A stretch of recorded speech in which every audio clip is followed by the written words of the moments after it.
So yun na nga, dito may kinik akong kampe kasi para siyang Flash feeder bomb! dito sa mga kasi dalawa to. Biglang sinabihan ako ng monyo na bobo. Sinabihan niya ako ng bobo, guys. Ngayon chinat ko siya, nagre-room kami kasi nalipat yung house sa akin. Ito, sabi ko dito niya ilabas sa room yung bobo at huwag siyang magrason ng ganito ganyan na kasi hindi siya magre-ready kasi joke lang to or bakit ka galit, 'di ba?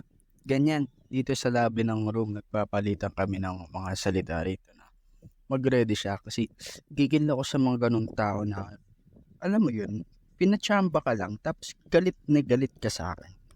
Ha? Gigil ka man, trash talk sa akin, diba? Alam mo yun, yung kampi ko, yan, sinistart ko.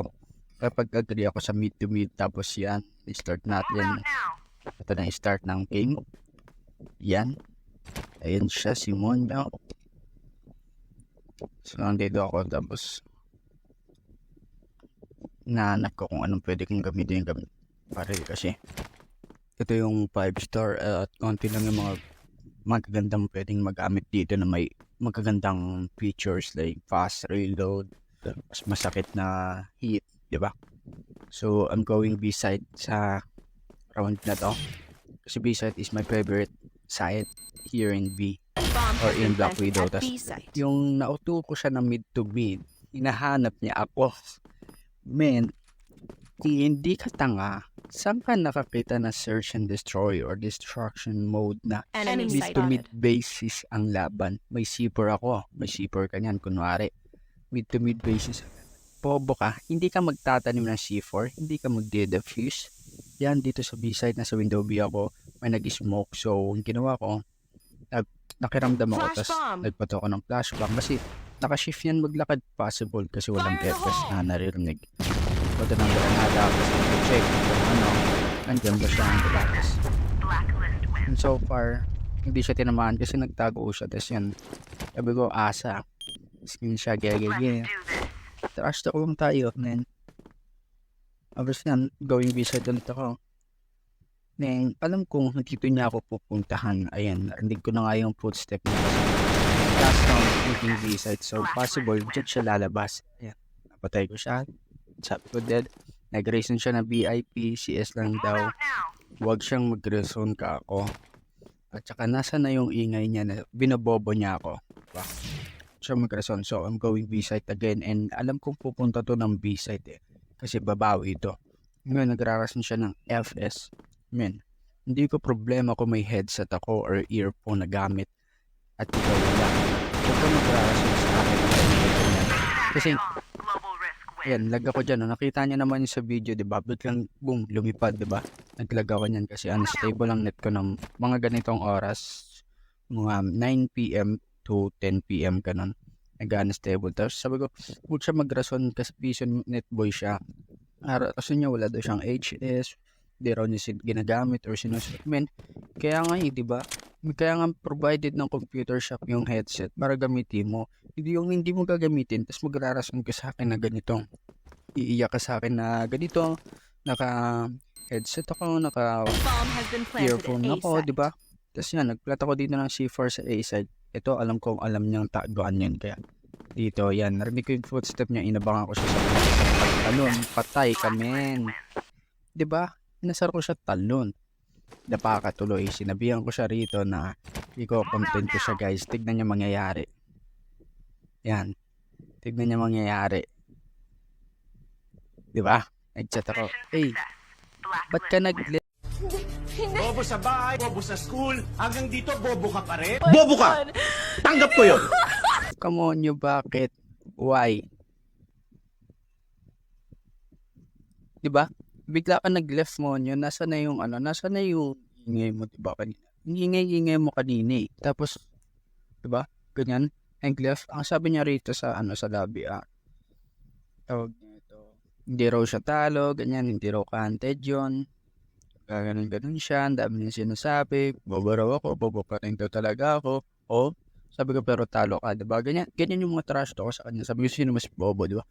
Kasi, yan, pangaraw tapos, well, Anong hindi pa tapos? Bobo ka talaga, nag-quit ka. Alam mo yung kabobohan mo, sagad na eh. Hindi na kinakere ng hindi na kinakaya ng pasensya ko yung kabobohan. Alam mo yun, yung gigil ako sa'yo na gusto kitang makita. Kasi sabi mo hindi pa tapos, di ba?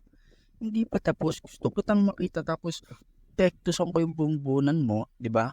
Tektusan ko yung bumbunan mo nang maalog yung utak mo, di ba? Tapos yun, sinabihan ko siya, di pa daw tapos 1/3 yan. Tapos yun, sinabihan ko siya na i-open ko yung HM ko and di pa raw tapos. Yan, gagat na ganyan siya, bobo pa rin daw ako. Para sabi ko, o-open ko yung honorary ko at isasample ko sa kanya kung gaano siya kahirap. Kasi umiiyak siya dahil daw naka-headset ako, naka-footstep daw ako, umiiyak siya sa ganun. So, papakitaan ko siya ng honorary marshal. Ayan, inopen ko na yung honorary marshal as you can see, diba? Ayan, nag-log out, nag-log in. Papasalihin ko rito sa room na to. Papakita ko sa kanya kung gaano siya kahirap kasi grabe tong honorary marshal na to. Yan, hindi pa raw tapos, 1-3, ganyan. Tapos na yun, nag-quit ka, tinapos mo yung laban, diba? Diba?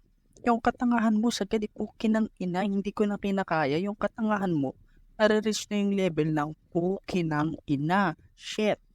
Ganon ang nare-reach ng katangahan mo. Ayan, yung account ko, diba? Pinakita ko sa'yo, ayan, sinampal ko. Trinash talk pa kita sa isa kong account. Diba? Patay gutom, asa pa sa magulang. Highlighted yan, men. Highlighted. Diba? Nagulabas ka na. Nakuha ko na yung what ko sa kanya content. So sa akin, abang siya sa page ko, STC, which is itong page na to. I-upload ko to agad na video kasi short na to. Tapos yan, new profile ko muna siya. Very bad as you can see. Diba? Walang futures mga ganyan eh. 36 VIPs. Set bag 1 pa lang yan. Labay isa. Diba? Kinig ko siya. Tapos dito, pagkakit ko sa kanya, inabulan ko siya ng trash talk. Bobo, yak. Di na makakaribat sa akin to kasi naka-off yung chat ko. Di na makakaribat sa akin yan. And ang sinasabi ko. Kaya sa mga bobo na panayhamon sa akin, na yung wins mo, counted, tignan mo susum ko. Yan, ayan yung lose kanina. Ayan yung naging wins ko siya. Tapos yan, dito sa storage, yan, tignan niyo ang nangyari sa kanya. Chat ko siya rito na magabang sa page ko. Tapos pagka sininto, tignan niyo ang mangyayari. Nag-offline si tanga. Yan, di ba? Nag-offline si tanga. Hindi niya kinaya yung trash talk, yung sampal ng katotohanan. So, sa similar dito, is yung mga panay trash talk na pinagbibigyan. Huwag kayo masyadong mga trash talk, men. Ha? Lalo kung hindi kayo ganun kalakasan. Yung mapapaya lang kayo kapag sinubukan nyo ako, di ba? Yan. So, abang-abang na lang siya sa page ko. And a special mention to you, Jasper Yuri Sinkomige. Yung utang mo, huwag mo kaya na siguro ng halaga, masisira yung pangalan mo. Okay? Kasi i-spread out ko yan sa buong community ng Crossfire. So, yun lang guys. And I hope you're all good. Maliwanag. Ikaw, bobo, putang ina mo ka! Ha? Ginang ina mo!